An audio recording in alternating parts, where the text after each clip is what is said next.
Uno a Uno. Hola, bienvenidos a Uno a Uno. Yo soy Ramiro Avendaño. Hoy nos encontramos con César Norduy, presidente del Consejo Nacional Electoral. César, bienvenido a Uno a Uno. Muchísimas gracias, Ramiro, no solamente por la invitación, sino por darme la oportunidad de charlar contigo. Hacía muchos tiempo que no nos veíamos, desde la época en que eras director del Heraldo en Barranquilla y posteriormente en tus luchas por sacar este canal adelante en el Congreso de la República. Pues te agradezco mucho por recordarlo. La verdad que han sido como de cierta manera nuestra lucha por la democracia, por la pluralidad informativa, y pues nos sentimos pues complacidos de poder hacerlo, y sobre todo que también agradecerte por todo lo que nos has ayudado en este proceso cuando has tenido la oportunidad. Pie de igualdad para todos los canales, de eso se trató ese ejercicio y afortunadamente se logró. Así es, muchas gracias. César, como sabes, este programa Uno a Uno busca conocer a la persona detrás del personaje. Tú hoy estás en la presidencia de una importantísima corte, digamos que casi que es la guardián de la democracia y de los procesos electorales del país. Pero llévanos un poquito para que los colombianos conozcamos quién es César Norduy. Devolvámonos en el tiempo. ¿Cómo era tu infancia? ¿Tú dónde naciste? ¿Cómo te criaste? Esto es una historia más larga de la que muy probablemente este programa podría soportar. Normalmente la gente dice que yo hablo mucho. Yo soy un barranquillero de origen humilde, muy humilde. Tan humilde que para poder ir al colegio en la primaria, mis pies todos los días se llenaban de barro. Es decir, yo vivía en esa Barranquilla que hoy ya no existe, pero en donde caminar era casi un imposible. Y por alguna razón, a veces creo que divina, Dios me inclinó por la lectura. Y a partir de ahí me constituí, como algunos me conocen, en un comelibro. Me pasaba la vida en la biblioteca del colegio, jornadas largas leyendo, y un día se me ocurrió que producto de todas esas lecturas me permitía ganarme la vida. Y yo lo que hacía en el colegio para ganarme la vida era que yo vendía tareas. ¿Le hacías las tareas a los compañeros? Sí. Yo leía libros por ellos. Y a la gente le decían, oye, que hay que leerse la Metamorfosis en esa época de Frank Kafka. 20 barras. Yo me la leo por ti y te hago el análisis. Y así descubrí después otras bibliotecas en Barranquilla. Y producto de esa acumulación, me fue muy bien en el colegio.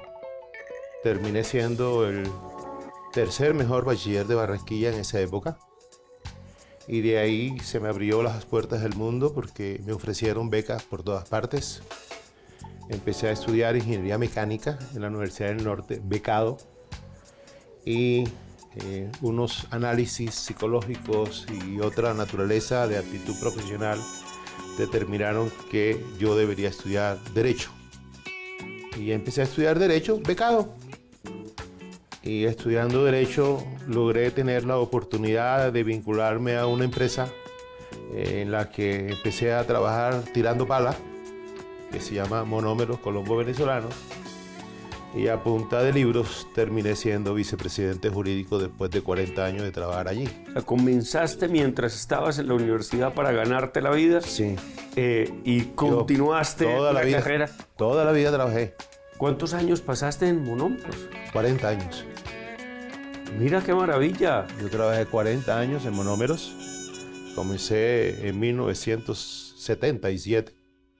Y yo era vicepresidente jurídico, y a contrario de lo que mucha gente piensa, y ahorita medio me tocaste el tema, yo renuncié a Monómeros en el año 2017, y no por aquella decisión que mucha gente toma de que si vende el Ferrari, entonces se convierte en un ser humano más dedicado a la gente.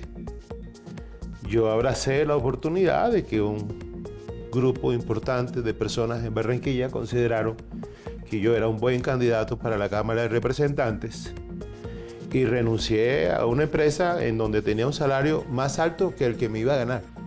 Pero en todo este proceso de vida, entonces, tú, digamos, arrancas en un entorno de inmensa dificultad. Muy bien. Dios te bendice, Sí.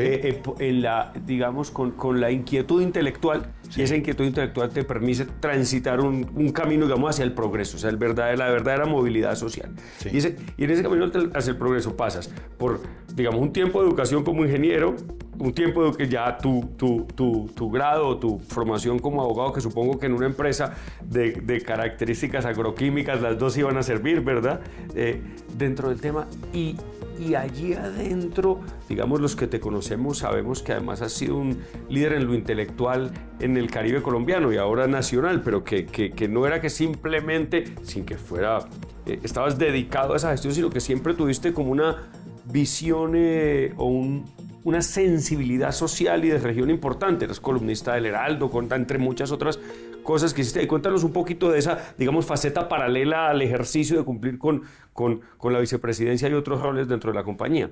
Estando en Monómeros, yo tenía contacto con la comunidad que es el barrio Las Flores, al lado de Monómeros, un barrio muy humilde.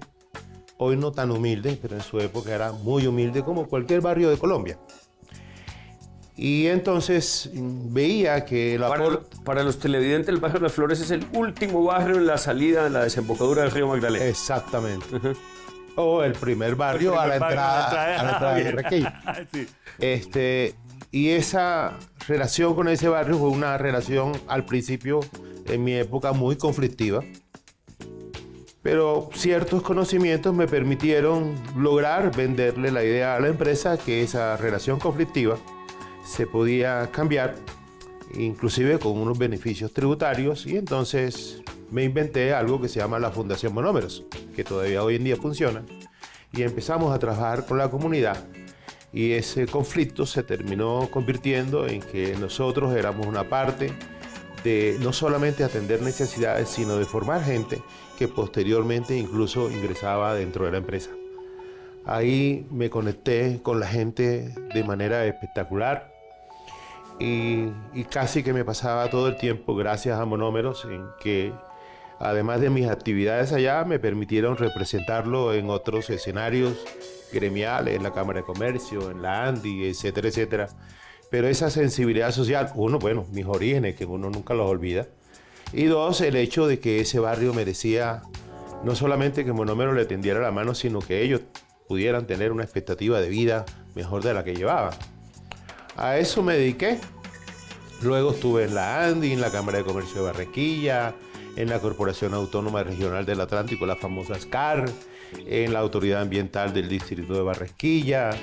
Participaba siempre ad honorem en la elaboración del Plan Nacional, en el Plan de Desarrollo de Barranquilla, en el Plan de Ordenamiento Territorial de Barranquilla. Es decir, definitivamente un rol social empresarial muy activo. Me fui dedicando a la ciudad y a la gente. Vamos, César, a un corte de comerciales y continuamos en Uno a Uno.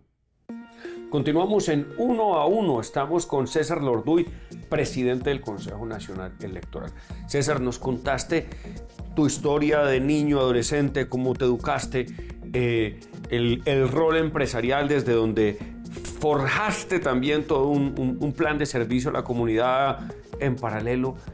¿Y cómo termina eso convirtiéndose entonces en el César que se va por, digamos, directamente al mundo de lo público y hasta donde estás hoy? Yo termino en lo público por un encuentro accidental. Yo era miembro de la junta directiva de la ANDI e invitaron a almorzar al presidente Santos. Y en ese almuerzo asistió Fuad Char.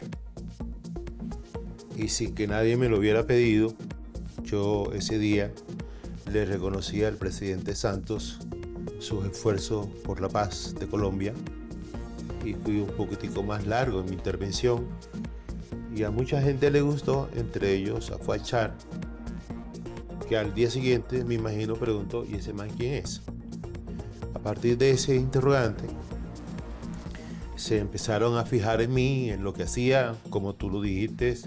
Yo era columnista del Heraldo, era un dirigente gremial, me metía con algunos, peleaba con el otro, pero siempre en función de defender los intereses de la ciudad y del departamento. Y de la noche a la mañana me dijeron, ¿quieres ser representante de la Cámara?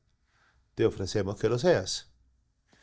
Y yo sentí que en vez de vender el Ferrari y dedicarme a ser un monje, era sacrificar esa vida cómoda en el sector privado y asumir el riesgo en el sector público. Y digo riesgo porque obviamente todos los días hay un cuestionamiento, todos los días dicen una cosa, todos los días dicen otra, pero lo asumimos y entramos a la Cámara de Representantes.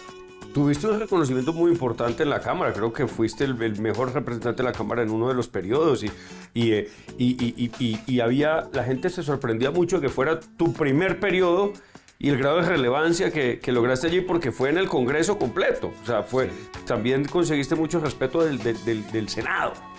Yo duré 4 años en la Cámara y durante los 4 años fui todos los años considerado uno de los 10 mejores congresistas de Colombia. Digamos, había algunos que siempre nos peleábamos los primeros lugares, pero siempre estábamos siendo ojo visto por todo el mundo.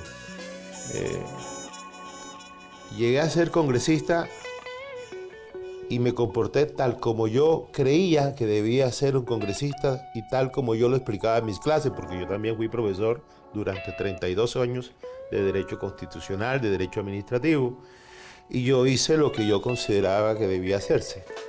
No tener negocios propios, no tener intereses de ninguna naturaleza, no aspirar a contratos, no aspirar a absolutamente nada, dedicarme a los proyectos también en función de mi ciudad, en función de mi departamento, mi región Caribe y el país, y logré muchas cosas.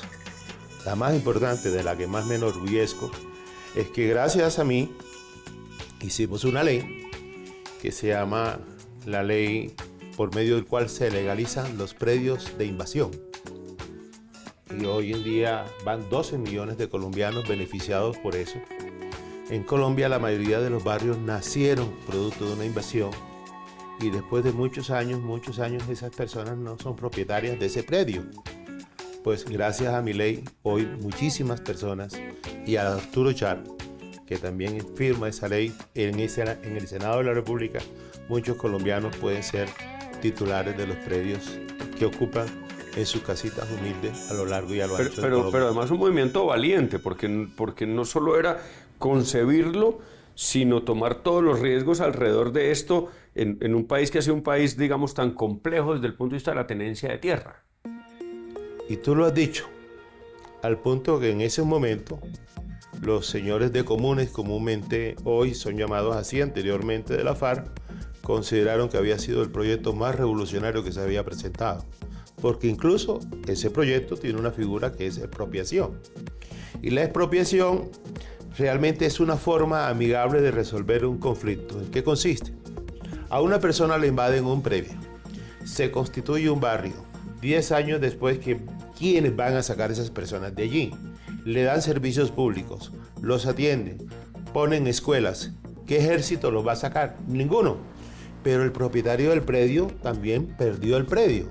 Y lo más jodido es que esa persona, desde el punto de vista tributario, tiene que seguir respondiendo por ese predio. Que al cabo de un tiempo le digan a ese propietario, te pagamos un porcentaje sobre el valor comercial de ese predio y por favor entrégalo para titulárselo a todos esos habitantes que están ahí. Gana el uno y gana el otro. Bien. Muy increíble, increíble. Bueno, bueno, se acaba el periodo en la Cámara, no te presentas de nuevo, te presentas, ¿cómo sigue esto?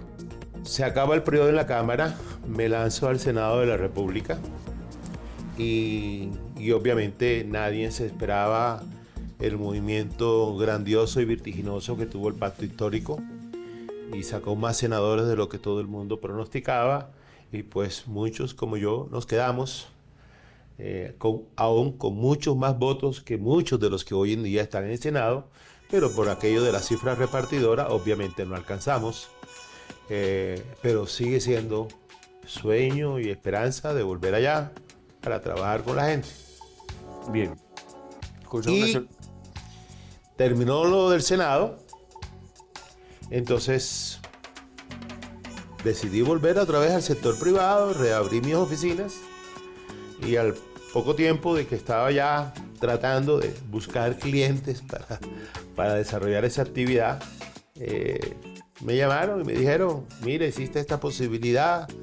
Me llamaron una vez, dije que no, me llamaron la segunda vez, dije que no, y la tercera vez dije, bueno, sí, vamos a ver, y pues presentamos nuestro nombre a consideración del Congreso en pleno y me eligieron magistrado del Consejo Nacional Electoral.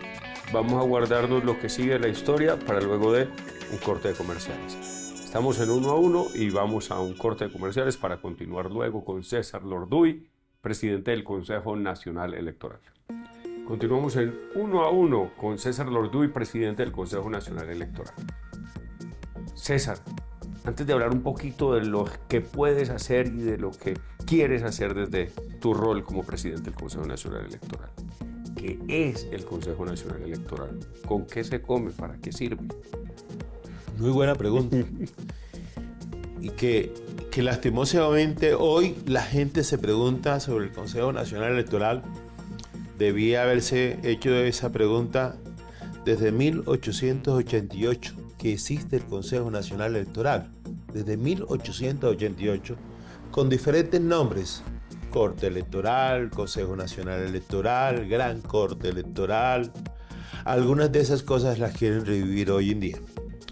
Pero el Consejo Nacional Electoral fundamentalmente es una institución creada por la Constitución desde 1888, con mucho más fuerza en la Constitución de 1991, en sus artículos 264, 265, que palabras más, palabras menos, tal como tú lo dijiste, somos los guardianes de la democracia, los centuriones de la democracia. Nosotros, 9 magistrados, estamos, como lo dice la misma Constitución, de dedicación exclusiva para garantizar, primero, que los ciudadanos puedan participar en el ejercicio de sus derechos políticos sin ningún tipo de limitación. Y cuando digo ciudadanos, me refiero a todos, en especial mujeres, pero también los de cualquier otro género, es decir, también los indígenas, también las negritudes, es decir, que todo el mundo tenga la posibilidad de participar. Lo segundo, que esas personas participen de cualquier forma, y una de esas formas son las organizaciones políticas. Luego, entonces nosotros vigilamos a esas organizaciones políticas para garantizar la participación de sus ciudadanos. Luego esos ciudadanos, a través de organizaciones políticas hasta hoy y grupos significativos de ciudadanos, quieren acceder al poder en cualquier nivel, municipal, distrital, departamental o nacional, y entonces tenemos que garantizar que la participación de ese ciudadano sea de forma transparente, que la elección de ese ciudadano sea de forma honesta, que la elección de ese ciudadano no tenga ningún tipo de vicio, de tal manera que el que salga elegido sea elegido de acuerdo con unas reglas que fundamentalmente garantizan que, por lo menos eso lo buscamos, que esa persona se va a dedicar a trabajar por los demás. Interesantísimo. Los retos actuales en el retos 2024-2025 de cara a unas elecciones en el 26 en un país donde están pasando tantas cosas. El reto me parece que el reto es una preocupación, la tecnología. Es decir, los sistemas electorales tienen que modernizarse, pero modernizarse también significa generar otro tipo de preocupaciones que muchos países vecinos nos han trasladado y generan algún tipo de desconfianza, pero yo no desconfío de la tecnología en la medida en que la tecnología pueda ser también vigilada, inspeccionada, custodiada, revisada. Yo creo que los sistemas manuales son permeables de muchas maneras. La tecnología no es que no lo sea, pero por lo menos genera dificultad, su permeabilidad. Y otro es de qué manera podemos seguir participando en el futuro. Yo soy amigo de que no necesariamente tenemos que tener 3 o 10 o 15 o 20 o 50 partidos políticos. La democracia se limpia de la misma manera como nace, así se lo establece la Constitución. Y obviamente hoy hay una gran cantidad de reformas políticas que yo podría pensar que esos retos dependerán de lo que surja en el Congreso, pero todo ello, por lo menos de mi parte, que ojalá esté soportado en mecanismos tecnológicos que le ofrezca garantía a todo el mundo. Creo que acabamos de ver, y por supuesto y me tomo la licencia de mi opinión personal, que acabamos de ver en el caso de las últimas elecciones de Venezuela, un sistema desde el punto de vista tecnológico espectacular. Casi perfecto. Espectacular, o sea, pero es casi perfecto. Puso a que el mundo se pusiera de acuerdo en que lo que salió de ahí era... Sí, claro. Pero detrás está pues la intervención humana, ¿verdad? Sí, claro. Es decir, y como el de Venezuela, hay muchísimos países que lo tienen. Créeme que desde el punto de vista de modelo, de la forma en cómo se contabilizan los votos, de la manera como se cruzan, de la manera como se puede verificar, el sistema es bastante atractivo. Tan bueno y tan atractivo que la oposición pudo haber hecho el ejercicio de que efectivamente basado en ese sistema estaba un contraargumento que hoy precisamente genera esa polarización. En Colombia no estamos lejos de eso. De hecho, los amigos del Pacto Histórico hicieron un ejercicio muy parecido en las elecciones nacionales de Senado y de Presidencia y les permitió recuperar una gran cantidad de votos que precisamente aumentó su participación en el Senado. Pero ellos también lo hicieron. ¿Por qué? Porque se incorporó el elemento tecnológico en eso. ¿Cómo garantizar un poco la confiabilidad en los hechos fácticos electorales? Porque pareciera que nos gusta el sistema si dice o si el resultado está de acuerdo con mi gusto político, con mi tendencia política, y no nos gusta si está del otro lado. ¿Qué le hace falta a este país para convertirse en un país donde aceptemos mejor las realidades democráticas? Primero, aceptar que este es un país muy grande. Son 120.000 mesas que se colocan en Colombia. Son 1.103 municipios que existen en Colombia. Llegar a cada rincón del país con una mesa de votación requiere una infraestructura gigantesca. Mucha gente, toda esa infraestructura a veces tiene que utilizar burros, canoas, aviones, avionetas, etcétera, etcétera, lugares donde no hay energía.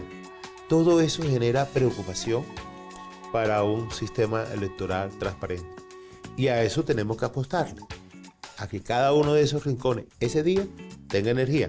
Se logró que esos rincones de Colombia ese día tenga comunicación satelital. Se logró en las pasadas elecciones.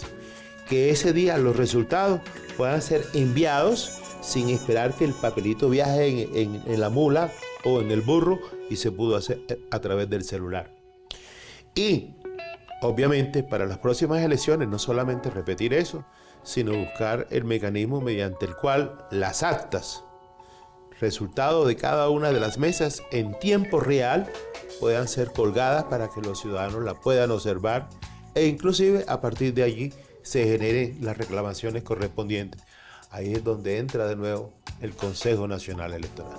César, gracias por compartirnos tu historia de vida, tu carrera, por contarnos cómo funciona esta importantísima corte para la democracia y las garantías. Pero antes de irnos, no puedo dejar de pedirte un consejo para la juventud. No, definitivamente el mejor consejo que yo le puedo dar a cualquier persona, joven o viejo, es: todo está en lo que tú creas que tú puedes hacer, pero para poderlo hacer, estudia, prepárate. Si no lo haces, no lo vas a lograr. Muchas gracias, César, por acompañarnos en 1 a 1. Ramiro, muchas gracias.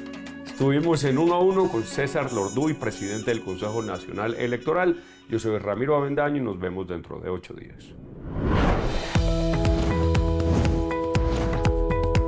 1 a 1.